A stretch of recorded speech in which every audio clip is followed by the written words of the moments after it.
ওম শ্রী নম ভগবতে বাসুদেবাই নম। জয় শ্রীকৃষ্ণ, রাধে রাধে। নমস্কার প্রিয় দর্শকবৃন্দ, আবারও আমরা এক নতুন সকাল, এক নতুন উপলব্ধি আর এক শাশ্বত আহ্বানে আপনাদের সামনে হাজির হয়েছে। না শুধুই একটি শ্লোকের ব্যাখ্যা নিয়ে, না শুধুই এক ধর্মগ্রন্থের পাঠ নিয়ে, বরং আপনাদের অন্তরের আলোকে জাগিয়ে তোলার এক ক্ষুদ্র প্রয়াস নিয়ে। প্রতিদিন আমরা ছুটছি, সময় নেই কারো হাতে। নিত্য প্রতিযোগিতার মধ্যে কোথাও যেন হৃদয়ে সেই গভীর শান্তির কথা ভুলে যাচ্ছি আমরা। কিন্তু ঠিক তখনই আমাদের সামনে এসে দাঁড়ায় এক অলৌকিক দীপ্তিময় গ্রন্থ, শ্রীমদ্ ভগবদ গীতা, যা শুধু শ্লোক নয়, প্রতিটি শব্দ যেন আমাদের মন, মস্তিষ্ক আর আত্মাকে নতুন করে জাগিয়ে তোলে। প্রিয় বন্ধুগণ, গীতা পাঠ করা মানে শুধু ধর্ম কথা শোনা নয়, এটা হচ্ছে জীবনের গভীর সমস্যার মধ্যেও এক সূক্ষ্ম সমাধান খুঁজে পাওয়া। এটা সেই আলো যা অন্ধকারে পথ দেখায়, যেখানে জ্ঞান শুধু বইয়ের পাতায় আটকে থাকে না, বরং জীবনের প্রতিটি সিদ্ধান্তে সঙ্গী হয়। আজকের দিনে যখন আমরা সবাই কোথাও না কোথাও পথ হারিয়ে ফেলি, গীতা আমাদের সেই হারানো পথের দিশা দেয়। আমরা জানি সময় কম সবার, তাই আমরা প্রতিদিন একটি করে শ্লোক ব্যাখ্যা করছি, সহজ ভাষায়, বাস্তব জীবনের উদাহরণ দিয়ে, যাতে আপনি নিজের জীবনের মধ্যেই গীতার মহাজ্ঞানকে উপলব্ধি করতে পারেন। আপনাদের আশীর্বাদে প্রীতি ভালো কথা চ্যানেলটি এগিয়ে চলছে সেই ব্রত নিয়ে, জ্ঞান শুধু জানার জন্য নয়, জাগরণের জন্য। তাই আজও আসুন একটি শ্লোক থেকে আলোর একটি রেখা তুলে নেই নিজের ভেতর। আসুন আবার ডুব দিই সেই শাশ্বত কথায়, যা হাজার বছর পেরিয়ে আজও জীবনের জন্য প্রাসঙ্গিক, আজও হৃদয়ের গভীরে আলো জ্বালায়। তবে শুধু শুনলেই হবে না বন্ধু, আপনাদের সবার কাছে একটাই অনুরোধ, কমেন্ট বক্সে একবার লিখুন জয় শ্রীকৃষ্ণ। কারণ শব্দের মধ্যে শক্তি আছে, আর সেই শক্তি যখন হৃদয় থেকে আসে, তখন তা ব্রহ্মাণ্ডেও সাড়া ফেলে। নমস্কার প্রিয় দর্শক, আজ আমরা আবার ফিরে এসেছি সেই অমৃত জ্ঞান ভাণ্ডারের পাতায়, যেখানে শব্দ মানেই অস্ত্র, বাক্য মানেই বাণ, আর প্রতিটি শ্লোক আমাদের অন্তরের কুয়াশা সরিয়ে আনে আধ্যাত্মিক সূর্যলোক। আপনারা জানেন, গীতা শুধু একটি ধর্মগ্রন্থ নয়, এটি জীবনের এক চলমান শিক্ষা। আর সেই শিক্ষার পথ চলায় আজ আমরা পৌঁছেছি প্রথম অধ্যায়ে 7ম শ্লোকে, যেখানে ধৃতরাষ্ট্র পুত্র দুর্যোধন দ্রোণাচার্যকে তার পক্ষের বিশিষ্ট যোদ্ধাদের নাম বলতে শুরু করেন। এই শ্লোকটি শুধু একটি সৈন্যদের তালিকা নয়, এটি এক গভীর মনস্তত্ত্বের খোলা জানালা। দুর্যোধন কাদের নাম বললেন, কেন বললেন, কোন মানসিক অবস্থায় বললেন? দুর্যোধন এই শ্লোক বলছেন, আমার পক্ষে যেসব বিশেষ নায়ক আছেন তাদের কথা আমি বলছি।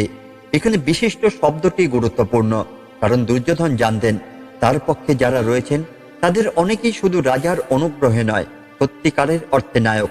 কিন্তু তিনি এক ধরনের অনিশ্চয়তার মধ্যে ছিলেন। এখানে একটা অস্পষ্ট ভয়। দুর্যোধন জানতেন তার সেনাদল বড় হলেও তার হৃদয় ছোট। তিনি জানতেন তার সঙ্গে যারা আছেন তাদের কেউ কেউ কেবল রাজার ভয়ে, আবার কেউ বেতন বা সুবিধার জন্য। তাই তিনি বারবার বিশিষ্ট শব্দটি ব্যবহার করে আসলে নিজেকে দৃঢ় করার চেষ্টা করছিলেন। এখানে আমরা দেখতে পাই এক ঐতিহাসিক বৈপরীত্য। দুর্যোধনের পক্ষে রয়েছেন বহু বিখ্যাত যোদ্ধা, দ্রোণাচার্য, ভীষ্ম, কৃপাচার্য, কর্ণ। কিন্তু পাণ্ডবদের পক্ষে রয়েছেন কিছু ন্যায়নিষ্ঠ, সত্যভীরু, আত্মনির্ভরশীল যোদ্ধা, যারা সংখ্যায় কম কিন্তু শক্তিতে নয়। এটা ঠিক যেন আজকের সমাজের ছবি। আজকের পৃথিবীতে আমরাও অনেক সময় দুর্যোধনের মতো ভরসা রাখি সংখ্যায়, বড় টিম, প্রচুর টাকা, বিশাল কোম্পানি অথবা পরিচিতি। কিন্তু ভগবদ গীতা আমাদের শেখায় সংখ্যা বড় কথা নয়, গুণই আসল। আমরা প্রায়শই নিজের কর্মজীবনে, সম্পর্কে জগতে বা সামাজিক জীবনে এই ভুলটাই করে বসি। আমরা ভাবি আমাদের চারপাশে অনেক লোক মানেই আমরা শক্তিশালী। কিন্তু দুর্যোধনের মতো যদি সেই লোকগুলো শুধু উপস্থিতি দেখাতে আসে, তবে সংকটের সময় একা হয়ে যাবে। সত্যিকারের শক্তি আসে যোগ্যতা থেকে, শুধু পথ থেকে নয়। সংখ্যা বড় কথা নয়, আদর্শের দৃঢ়তা বড় কথা। যারা ন্যায়ের পক্ষে দাঁড়ায় তারাই শেষ জয় পায়। নেতৃত্ব মানে কেবল বল প্রয়োগ নয়, বিশ্বাসী সৃষ্টি। আপনি যদি শিক্ষক হন, শুধু পাঠ্যসূচি শেষ করলেই হবে না। আপনি আপনার ছাত্রদের অন্তরে আলোর প্রদীপ জ্বালাতে পারেন কিনা, এটাই আসল। আপনি যদি বাবা মা হন, সন্তানের সামনে কত টাকা রাখলেন তা নয়, কিন্তু মূল্যবোধ রেখে গেলেন, সেটাই তার ভবিষ্যৎ নির্ধারণ করবে। আপনি যদি কর্মজীবী হন, বড় দল নয়, আপনি কতটা সৎ ও পরিশ্রমী, সেটাই আপনাকে চিহ্নিত করবে। একজন বৃদ্ধ ছিলেন গ্রামে, খুব সাধারণ মানুষ, কিন্তু পুরো গ্রাম তার সম্মান করত। কেউ বলল, আপনার তো কিছুই নেই, এত সম্মান পান কেন? তিনি হাসলেন, বললেন, আমার সঙ্গে যারা আছে তারা সংখ্যায় নয়, তারা বিশ্বাস। আমি ভগবানের কথায় বিশ্বাস রাখি, তাই একাকী নই। এই বৃদ্ধ ছিলেন ঠিক পাণ্ডবদের মতো, সংখ্যা কম, শক্তি অপরিসীম। আজকে সপ্তম শ্লোক আমাদের শেখায় বাহ্যিক জাঁকজমক, ভিড় ও পরিচিতির চেয়ে বড় হলো ভেতরের গুণ, আত্মবিশ্বাস ও ন্যায়ের পক্ষে দাঁড়ানো সাহস। আপনিও নিজের জীবনের যুদ্ধক্ষেত্রে এক সেনানায়ক। দেখে নিন আপনার সেনা দল কেমন। তারা কি শুধু নামমাত্র সৈন্য, নাকি তারা আপনার আদর্শ ও সত্যের যোদ্ধা? যদি আপনার পাশে সত্য থাকে, তাহলে আপনিও জয়ী হবেন পাণ্ডবদের মতো। আজ থেকে শুরু করুন গীতা পাঠ, শুধু পড়ার জন্য নয়, উপলব্ধি করার জন্য, কারণ প্রতিটি শ্লোক আপনার জীবনের দিশারি। দুর্যোধন সপ্তম শ্লোকে যখন তার পক্ষের বিশিষ্ট যোদ্ধাদের নাম বলতে শুরু করেন, তখন এটি কেবল বাহ্যিক এক তালিকাই ছিল না, এটি ছিল এক ধরনের নিরাপত্তাহীনতা ঢাকার প্রচেষ্টা। সেই সময় সবচেয়ে শক্তিশালী সৈনিক ভীষ্ম, দ্রোণ, কৃপাচার্য, কর্ণ সবাই দুর্যোধনের পক্ষেই ছিলেন। তবু কেন দুর্যোধনের মুখে এই আত্মবিশ্বাসহীনতার ছায়া? কারণ তার পক্ষে যোদ্ধারা মনের দিক থেকে তার জন্য নিবেদিত ছিলেন না, তারা কেবল কর্তব্য বোধেই বাধ্য ছিলেন। আজকে জীবনের দিকে তাকান। আপনিও কি কখনো এমন অবস্থার মধ্যে পড়েছেন যেখানে চারপাশে অনেক মানুষ ছিল, কিন্তু কেউ সত্যিকার অর্থে আপনার ছিল না? যেমন কেউ কেউ অফিসে বড় দল তৈরি করেন, বড় বড় নামী লোককে টেনে আনেন নিজের চারপাশে, যাতে এক ধরনের প্রভাব তৈরি হয়, কিন্তু সেই লোকগুলো সংকটের সময় পিছিয়ে যান। কেন? কারণ তারা বিশিষ্ট হলেও বিশ্বস্ত নন। দুর্যোধনের এই শ্লোক একটি কথা বলে, যারা আপনার জন্য হৃদয় দিয়ে লড়ে না, তারা আপনার সেনাপতি হলেও যুদ্ধের দিনে পিছিয়ে পড়ে। ধরুন একজন শিক্ষার্থী নামি স্কুলে পড়ে, অনেক কোচিং করে, মেন্টররা পাশে আছে, কিন্তু তবুও তার মনে শান্তি নেই, তার মনে সাহসও নেই। সে চুপচাপ কেবল সেট আপ দিয়ে আত্মবিশ্বাস দেখানোর চেষ্টা করছে। অথবা একজন কর্পোরেট কর্মী, যার পাশে নামী ব্যক্তিত্ব, বড় কোম্পানির ট্যাগ, উচ্চ বেতন, কিন্তু তার আত্মার ভেতরে শূন্যতা। সে জানে কেউ তাকে ভালোবেসে নয়, বরং কাজে সুবিধা পেয়েই পাশে আছে। এরকম হাজারো মানুষ প্রতিদিন দুর্যোধনের মতো আমার পক্ষের বিশিষ্টজন তালিকা তৈরি করে, কিন্তু গভীরে গিয়ে দেখা যায় তারা একা। তাদের নেতৃত্ব কাচের মতো, বাহ্যিকভাবে ঝকঝকে, কিন্তু সামান্য চাপেই ভেঙে পড়ে। তাহলে উপায় কি? ভগবত গীতা আমাদের বলে, যুদ্ধক্ষেত্র কেবল অস্ত্রের নয়, মনোবলেরও। আপনার পাশে থাকুক এমন মানুষ যারা আপনাকে শুধুমাত্র লাভের জন্য নয়, সত্যের জন্য ভালোবাসে, যারা আপনার আদর্শ বোঝে, রক্তের সম্পর্ক না হলেও আত্মিক আত্মীয় হয়, যারা সংকটের দিনে শুধু কথায় নয়, কাঁধে কাঁধ মিলিয়ে পাশে দাঁড়ায়। এবং সব থেকে বড় কথা হলো, আপনার সঙ্গে থাকুক আপনার নিজের বিবেক, কারণ যখন সারা পৃথিবী মুখ ফিরিয়ে নেবে, তখন একমাত্র ধর্ম আর আত্মবিশ্বাস আপনার সঙ্গী হবে। একটি গল্প দিয়ে বোঝাই। একবার এক রাজা তার দুই সেনাপতিকে বললেন, যুদ্ধে যাওয়ার আগে তোমাদের সবাইকে একটি প্রশ্ন করব, কারা তোমার আসল যোদ্ধা? প্রথম সেনাপতি বললেন, আমার বাহিনী বিশাল, অমুক রাজ্যের সৈন্য, অমুক যোদ্ধা, অমুক ধনুর্বিদ। দ্বিতীয় সেনাপতি বললেন, আমার 5 জন, কিন্তু তারা আমার হৃদয় বোঝে, আমার আদর্শের জন্য লড়ে। যুদ্ধে দ্বিতীয় সেনাপতির দলই জয়ী হলো। রাজা বললেন, নাম নয়, আত্মবিশ্বাসই জিতেছে। শ্রীকৃষ্ণের বাণী আমাদের শেখায়, যার আত্মবিশ্বাস আছে তার পক্ষে আমি নিজেই যুদ্ধ করি। এই শ্লোকেই কৃষ্ণ ভবিষ্যৎ বলে দেন, যেখানে অর্জুন থাকবে, যেখানে সত্য থাকবে, যেখানে ধর্ম থাকবে, সেখানেই বিজয়। তাই আপনিও নিজের জীবনের যুদ্ধে এই প্রশ্ন করুন, আপনি দুর্যোধনের মতো নিজের নিরাপত্তাহীনতাকে ঢাকার জন্য বাহ্যিক শক্তি জড়ো করছেন, নাকি অর্জুনের মতো নিজের বিবেককে ঈশ্বরের উপর ভরসা রেখে এগিয়ে যাচ্ছেন? সত্যকে না দেখে বাহ্যিকতা দিয়ে চোখে ধুলো দেওয়ার অভ্যাস হলো। দুর্যোধনের চরিত্র বিশ্লেষণ করতে গেলে একটা জিনিস খুব স্পষ্ট হয়ে ওঠে, সে সত্যকে জানতো কিন্তু মানতে চাইতো না। আমরা অনেকেই বলি, দুর্যোধন তো অশিক্ষিত ছিল না, সেও তো জানতো ধর্ম কোথায়, তাহলে সে এত ভুল করলো কেন? আসল কারণ একটাই, অহংকার। অহংকার একজন মানুষকে এমন জায়গায় নিয়ে যায় যেখানে সে নিজের ভুল সত্য বলে মনে করতে শুরু করে। যে অহংকার ভগবানকেও অস্বীকার করতে পারে, সেই অহংকারই দুর্যোধনের চোখে কালো কাপড় বেঁধে দেয়। ভগবত গীতার এই প্রথম অধ্যায়ের শ্লোকগুলো পাঠ করলে মনে হয় যেন দুর্যোধন বাইরে দাঁড়িয়ে যুদ্ধ দেখছে, কিন্তু বাস্তব যুদ্ধ তখনই শুরু হয়ে গেছে তার নিজের অন্তরে। আজকের জীবনে এই মনোভাব কিভাবে দেখা যায়? আমরা অনেক সময় জানি আমাদের সিদ্ধান্ত ভুল, তবুও শুধুমাত্র নিজের ইগো বজায় রাখার জন্য সেই পথে হেঁটে যাই। পরিবারের, চাকরিতে, সমাজে আমরা কখনো কখনো এমন মানুষদের পাশে দাঁড়াই যাদের সঙ্গ অযথা, কেবল এই কারণে যে আমরা আগে তাদের পক্ষে ছিলাম। আমরা অনেক সময় বাহ্যিক চাকচিক্য দেখে মুগ্ধ হই, নাম, পরিচয়, অবস্থান, কিন্তু সেই মানুষটির অন্তরের দিকটা দেখতে বলে যাই। দুর্যোধন জানতো অর্জুনের পক্ষে শ্রীকৃষ্ণ আছেন, সে জানতো যুদ্ধে জয় কোথায়, তবু সে পথ বদলায়নি, কারণ ভুল সিদ্ধান্তকে আঁকড়ে ধরা ছিল তার অহংকারের অংশ। মহাভারতের একটি চমৎকার ঘটনা বলছে, একদিন যুদ্ধের আগে কৃষ্ণ দ্বারকা থেকে ফিরে এসে বললেন, আমি দুপক্ষেই থাকবো, একদিকে আমার সেনা, আরেকদিকে আমি নিজে কিন্তু নিরস্ত। অর্জুন প্রথমে বেছে নেন আপনি, আর দুর্যোধন খুশি হয়ে বলে আমার সেনা চাই। এখানে দুজনের দৃষ্টিভঙ্গি পরিষ্কার। অর্জুন বেছে নেয় সত্যের সাথে থাকা, দুর্যোধন বেছে নেয় বাহ্যিক শক্তি। আজও আমরা প্রতিদিন এই একই সিদ্ধান্তের মুখোমুখি হই। আমরা কি বেছে নিই বাহ্যিক সাফল্য, লোক দেখানোর সম্পর্ক, স্বার্থপর বন্ধুত্ব, নাকি অন্তরের সত্য, বিশ্বাসযোগ্য লোক এবং ঈশ্বরের উপর নির্ভরতা? মনুষ্য জীবনে এই শ্লোকের প্রভাব হলো প্রত্যেকটি মানুষ প্রতিদিন কিছু না কিছু সিদ্ধান্ত নেয়, কে আমার পাশে থাকবে, আমি কাকে বিশ্বাস করব, আমি কি করব। যে মুহূর্তে আমরা শুধু বাহ্যিক চাকচিক্য, দম্ভ আর লোকের প্রশংসায় আসার সিদ্ধান্ত নিই, এই মুহূর্তেই আমরা দুর্যোধনের পথে হাঁটছি। কিন্তু যারা মনের শান্তি, সত্যের পথে থাকা আর ঈশ্বরের উপর আস্থা রেখে এগোয়, তারা অর্জুনের পথে হাঁটে। সেই পথ হয়তো কণ্টকাকীর্ণ, কিন্তু শেষ জয় নিশ্চিত। শ্রীকৃষ্ণ বলেছিলেন, যে ব্যক্তি অন্যের নিন্দা না করে, অহংকার না করে এবং সব পরিস্থিতিতে শান্ত থাকে, সেই আমার প্রিয়। এই একটি মাত্র গুণ, অহংকার ত্যাগ, জীবনকে সম্পূর্ণরূপে বদলে দিতে পারে। আপনার চারপাশে অনেক লোক থাকবে যারা বাহ্যিকভাবে খুব প্রভাবশালী, কিন্তু তাদের ভেতরে দুর্যোধনের মতোই এক অসন্তুষ্ট আত্মা বসবাস করে। অন্যদিকে এক সাধারণ কৃষক, এক গরিব ব্রাহ্মণ বা এক সত্যনিষ্ঠ ছাত্র, তার মধ্যে অর্জুনের মতোই আত্মবিশ্বাস, শান্তি ও ঈশ্বর ভীতি থাকে। একবার এক বয়স্ক সাধু একটি নদীর পাশে বসে ধ্যান করছিলেন। এক যুবক এসে বলল, আপনি এত শান্ত থাকেন কিভাবে? সাধু মৃদু হেসে বললেন, কারণ আমি সেই পথ বেছে নিয়েছি যেখানে আমি সত্যের সঙ্গে একা থাকলেও ঠিক আছে, কিন্তু ভুলের সঙ্গে ভিড়ের মধ্যে নেই।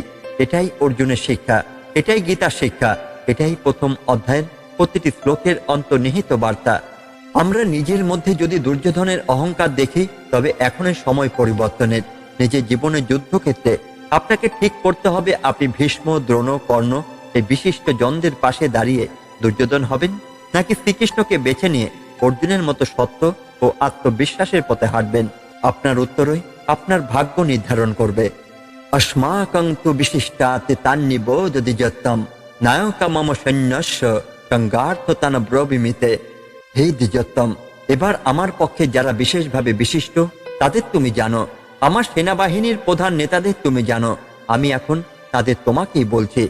ইতলোকে দুর্যোধন দ্রোণকে দ্বিজোত্তম বলে সম্বোধন করছেন, কিন্তু এই সম্মানবাচক শব্দে এক ধরনের কূটনীতি লুকিয়ে আছে। কারণ দুর্যোধন জানে দ্রোণ মনে প্রাণে কৌরবদের পক্ষে নন, তিনি কেবল ঋণ শোধ করতে যুদ্ধক্ষেত্রে উপস্থিত হয়েছেন। দুর্যোধন এখানে এক ধরনের সতর্কতা অবলম্বন করছেন, যেন শত্রু পক্ষের চেয়ে তার নিজের পক্ষে সন্দেহ বেশি। আজকের জীবনে এই শ্লোকের প্রতিফলন কোথায় দেখি আমরা?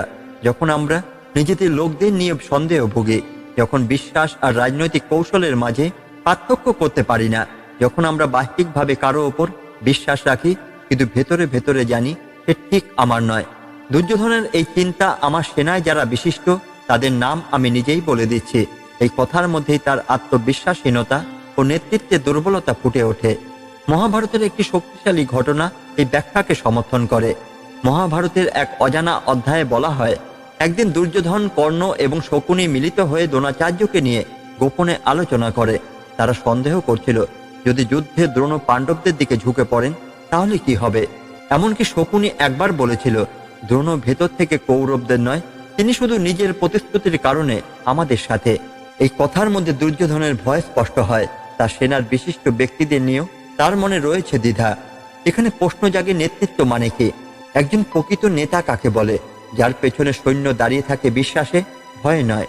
যার চোখে যখন কাউকে দেখানো হয় বিশিষ্ট, তখন তা অন্তর থেকে বলা হয়, শুধু বাহ্যিকভাবে নয়। দুর্যোধন তা পারেননি। তিনি চেয়েছিলেন সবাইকে ভয় দেখিয়ে নিজের পক্ষে রাখতে, আর এই ভুলটাই একসময় তার পতনের কারণ হয়। এই শিক্ষা আজকে সমাজে আমাদের কি শেখায়? একজন শিক্ষককে আপনি শ্রদ্ধা করেন না, শুধুমাত্র কাজে লাগান। এই দুটোর পার্থক্য বুঝতে পারলে আপনি মানুষ চিনতে পারবেন। আজকের যুগে বহু মানুষ এমন লোকেদের দ্বিজোত্তম বলে যাদের তারা অন্তরে সম্মান করে না, বরং নিজের স্বার্থে ব্যবহার করে। আমরা দেখি অনেক অফিসে বা রাজনৈতিক দলে নেতা নিজের লোকেদের নাম করে, কিন্তু মনে প্রাণে তাদের উপর বিশ্বাস রাখে না। আমরা নিজেদের বন্ধুদের নিয়ে লোক দেখানো গল্প করি, কিন্তু বাস্তব জীবনে সেই বন্ধুত্বে নেই ভরসা, নেই হৃদয়। এই দ্বিচারিতা আজও সমাজের এক গভীর ব্যাধি। মহাভারতে যখন যুদ্ধ শুরু হয়নি, তখন কৃষ্ণ একবার অর্জুনকে জিজ্ঞাসা করেন, তুমি কি তোমার সেনার উপরে ভরসা করো? অর্জুন বলেন, আমার ভরসা শুধু একজনের উপর, সেটা হলো আপনি। এই একটি মাত্র ভরসার জায়গা অর্জুনকে এমন দৃঢ়তা দিয়েছিল, যা পুরো যুদ্ধের সময় একবারও তাকে দ্বিধাগ্রস্ত করেনি। অন্যদিকে দুর্যোধন শত সেনা, বিশিষ্ট নায়ক, দ্রোণাচার্য, কর্ণ সকলকে পাশে পেল, দিনরাত অস্থির, সন্দিহান এবং ভয়ে ভীত ছিল। এই শ্লোক আমাদের জীবনে কি পরিবর্তন আনতে পারে? 1. সবকিছুর আগে সত্যিকার সম্পর্ক চিনতে শিখুন। 2. সম্মান দিন সেই মানুষদের যাদের আপনি হৃদয় থেকে বিশ্বাস করেন, শুধু মুখে নয়। 3. নিজের নেতৃত্বে সত্যতা থাকলে আলাদা করে বিশিষ্ট কাউকে আলাদা করে বলে দিতেই হয় না, সবাই নিজের থেকেই জেনে যায়। দুর্যোধনের এই এক কথার মধ্যেই আমার পক্ষে কারা আছে তা আমি বলে দিচ্ছি। আমরা তার মনোজগতের গভীর দুর্বলতা অনুভব করি। তাই আমাদের প্রত্যেকের উচিত নিজের জীবনের সৈন্যদল গঠন করা, যেখানে ভরসা থাকবে, কূটনীতি নয়, যেখানে বিশ্বাস থাকবে, সন্দেহ নয়, আর নেতৃত্বে থাকবে হৃদয়, অহংকার নয়। তবেই আমরা হব অর্জুন, তবেই কৃষ্ণের কৃপা হবে আমাদের সঙ্গী। নেতৃত্ব তখনই বিপন্ন হয়ে পড়ে যখন নিজের সেনার ওপর বিশ্বাসের অভাব দেখা দেয়। দুর্যোধনের এই নেতিবাচক নেতৃত্বের কারণে তিনি বারবার নিজের লোকেদের নায়ক বলে পরিচয় করে দিতে বাধ্য হন। মহাভারতের আরেকটি দৃষ্টান্ত হল কর্ণের নেতৃত্ব ও লাঞ্ছনার বেদনা। এই শ্লোকের পরপরে দুর্যোধন কর্ণের নাম উল্লেখ করেন না। কেননা কর্ণ তখন উপস্থিত থাকলেও দ্রোণাচার্যের উপস্থিতিতে কর্ণকে উপেক্ষা করা দুর্যোধনের একটা রাজনৈতিক খেলা ছিল। কারণ কর্ণের প্রতি দ্রোণ ও ভীষ্মের মনোভাব ছিল তেমন সহানুভূতিশীল নয়। এই পরিস্থিতিতে আমাদের শেখায়, যখন একজন নেতা নিজের সেনাবাহিনীর মধ্যে বিভাজন তৈরি করেন, যখন কেউ বিশিষ্ট আর কেউ তুচ্ছ হয়ে দাঁড়ায়, তখন সেই সেনা আর একজোট বাহিনী থাকে না, তখন সেটা হয়ে যায় সাত্তাম বেশিদের একটি কুৎসিত সংঘ। এটাই দুর্যোধনের পরাজয়ের গোড়ার দিক। এই শিক্ষাকে আজকের জীবনের সঙ্গে কিভাবে মিলিয়ে দেখি? আজকের কর্মক্ষেত্রে, পরিবারের মধ্যে বা রাজনীতির মঞ্চে আমরা প্রায়শই দেখি নেতা নিজের দলে অযোগ্যকে প্রাধান্য দেন আর যোগ্যকে অগ্রাহ্য করেন, শুধু ব্যক্তিগত স্বার্থ রক্ষার জন্য। এই ভুল একসময় চারিদিকে আত্মবিশ্বাসের বাতাবরণ তৈরি করে। বড় বড় প্রতিষ্ঠান ধ্বংস হয়ে যায় কারণ ভেতরের নেতারা দক্ষ, লোকদের ভয় পান। এমনকি পরিবারেও দেখা যায়, যেখানে ভালো কাজ করা সন্তান উপেক্ষিত হয় আর চাটুকারদের গুরুত্ব দেওয়া হয়। মহাভারতে এমন একটি ঘটনা ছিল, যুদ্ধে যাওয়ার আগে কর্ণ একা বসে আছেন, তার চোখে জল। শকুনি জিজ্ঞাসা করলেন, হে রাধে, তুমি কাঁদছে কেন? কর্ণ বললেন, আমি সেনানায়ক নই, কারণ আমার জন্ম কৌরবদের ঘরে নয়। যারা আমাকে রাজা বানিয়েছে তারা আজ আমার জনসমক্ষে উপেক্ষা করছে। তবু আমি যুদ্ধ করব, কারণ আমি নিজের বন্ধুত্বের প্রতিজ্ঞা ভাঙব না। এই কর্ণই সেই ব্যক্তি যার আত্মত্যাগ ছিল পাহাড় সম, কিন্তু যাকে কুরু বংশ একবারও বিশিষ্ট বলে মেনেই নেয়নি। আমাদের জীবনে এমন কতজন কর্ণ আছে যাদের আমরা ভুলে যাই। তারা কাঁধে কাঁধ মিলিয়ে চলে, কষ্টে পাশে থাকে, কিন্তু আমরা চোখে দেখি না। আমরা বিশিষ্ট বলি সেই মানুষদের যারা শুধু বাহ্যিকভাবে সফল, কিন্তু ভেতরটা খালি। এই দ্বিচারিতা আমাদের সমাজের সবচেয়ে বড় অসুখ। তাহলে সমাধান কি? বিশ্বস্তদের উপেক্ষা করবেন না, আর যারা নিঃশব্দে পাশে থাকে তারাই সবচেয়ে বড় সহায়। ভিতরের বিশ্বাস গড়ুন, বাহ্যিক পরিচয় নয়। অন্তরের সংযোগ গড়ে তোলাই নেতৃত্বের ভিত্তি। ক্ষমতার মোহে যোগ্যতাকে অবহেলা করবেন না। মহাভারত আমাদের শেখায়, কর্ণকে অবহেলা করেছিল বলেই কৌরবদের পতন অনিবার্য ছিল। আজকের যুগে অনেক বাবা মা সন্তানদের মধ্যে বিভাজন করেন। একজন উচ্চ পদস্থ চাকরি করছে, তাকে তারা সম্মান দেন। আর একজন হয়তো ছোট চাকরি করছে, কিন্তু সংসার চালায়, তাকে তারা গোনায় রাখেন না। কিন্তু সময় এলে দেখা যায়, সেই ছোট চাকরি করা সন্তানই মা বাবার পাশে দাঁড়ায়, আর যাকে নিয়ে গর্ব ছিল সে হয়তো দূরে ব্যস্ত। এটাই দুর্যোধনের ভুলের প্রতিফলন। যাকে গুরুত্ব দেওয়া উচিত ছিল তাকে দেয়নি। এই শ্লোক, এই দৃশ্য, এই কূটনীতি সব মিলে একটাই শিক্ষা দেয়, বিশ্বাস ছাড়া কোনো সেনা শক্তিশালী হয় না। যোগ্যতাকে অগ্রাহ্য করে প্রতিষ্ঠা টিকিয়ে রাখা যায় না। হৃদয়হীন নেতৃত্বে শুধু বাহ্যিক রথ সাজে যুদ্ধ জেতা যায় না। আপনিও নিজেকে প্রশ্ন করুন, আপনার জীবনে কোনো কর্ণ আছে কি যে নিঃশব্দে পাশে থেকেছে, অথচ আপনি বিশিষ্ট বলার আগে তার নামও নেননি? আজই সময় তাকে সম্মান জানানোর। আজকের এই আলোচনা যদি আপনার হৃদয়ের কোনো এক কোণে আলো জ্বালাতে পেরে থাকে, যদি শ্রীকৃষ্ণের কোনো একটি বাণী আপনাকে একটু হলেও নতুন করে ভাবতে বাধ্য করে থাকে, তাহলে বুঝে নেব আমাদের এই প্রচেষ্টা সার্থক হয়েছে। আমরা বিশ্বাস করি গীতা কেবল এক ধর্মগ্রন্থ নয়, এটা হচ্ছে জীবনের প্রতিটি বাঁকে এক অদৃশ্য হাত, যা আমাদের তুলে ধরে যখন আমরা পড়ে যাই, দিশাহীন হয়ে যাই বা জীবনের ভারে নত হয়ে যাই।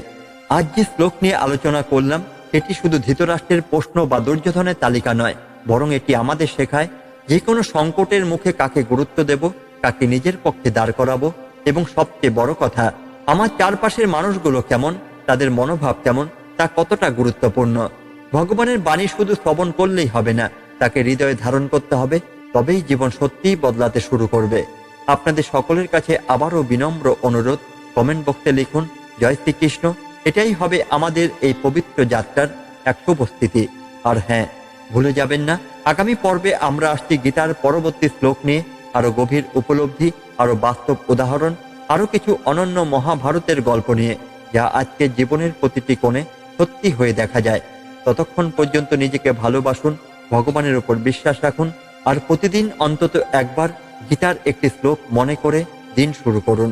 পথ যত কঠিন হোক না কেন, যদি হৃদয়ে শ্রীকৃষ্ণ থাকেন, তবে কোনো পথই অন্ধকার নয়। ভালো থাকবেন। ধন্যবাদ। পুনরায় আসছি প্রীতি ভালো কথা চ্যানেলে এক নতুন শ্লোকের আলো নিয়ে। জয় শ্রীকৃষ্ণ। রাধে রাধে।